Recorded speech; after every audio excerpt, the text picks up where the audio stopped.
নমস্কার প্রিয় দর্শক বন্ধুরা, আশা করি সবাই ভালো আছেন। আমার পাঁচমিশালি রান্নাঘরে আপনাদের সকলকে স্বাগত। আমার আজকের রেসিপি আলুর পিঠে। এর জন্য আমি নিয়ে নিয়েছি নতুন আলু, 2 খণ্ড করে প্রেসার কুকারে একটা সিটি মেরে নিয়েছি। এরপর আদা আর কাঁচা লঙ্কা ব্লেন্ডারে ভালো মতো ব্লেন্ড করে নেব। কড়াইতে তেল গরম করে তাতে কিছু পরিমাণ শুকনো লঙ্কা ভেজে তুলে রাখবো। তারপর ফোড়নে দেব কালো জিরে। এরপরে দিয়ে দিলাম মটরশুঁটি, পরিমাণ মতো নুন আর হলুদ।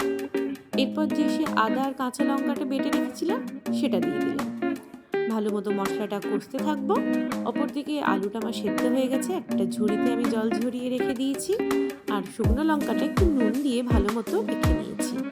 মশলাটা দিকে কষানো হয়ে গেলে দিয়ে দেবো সেই শুকনো লঙ্কা গুঁড়ো আর খোসা ছাড়ানো আলু সেদ্ধ। একটু খুন্তি দিয়ে ভালো মতো ভেঙে নিলাম আলুগুলোকে। শেষে দিয়ে দিলাম ভাজা মশলা। তৈরি হয়ে গেল আলুর পুর। এবার পিঠের ডোটা বানিয়ে নেব। নিয়ে নিয়েছি নতুন চালের গুঁড়ো, তাতে দিয়ে দিলাম 1 চামচ মতো নুন, একটু ভালো মতো মাখিয়ে নিলাম। এরপর দিয়ে দিলাম একদম ফুটন্ত গরম জল। এরপর সেখান থেকে ছোট ছোট লেচি কেটে বাটির আকারে গড়ে নিয়েছি আর ভেতরে দিয়ে দিয়েছি আলুর পুর। তারপরে পিঠের আকারে করে নিয়েছি। পিঠেগুলো একটু বড় বড়ই করেছি আমি।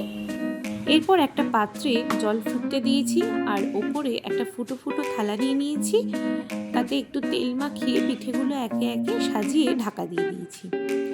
একটু ভাপিয়ে নেওয়ার পর কড়াইতে তেল গরম করে পিঠেগুলো এপিট ওপিট করে একটু লাল করে ভেজে নেব।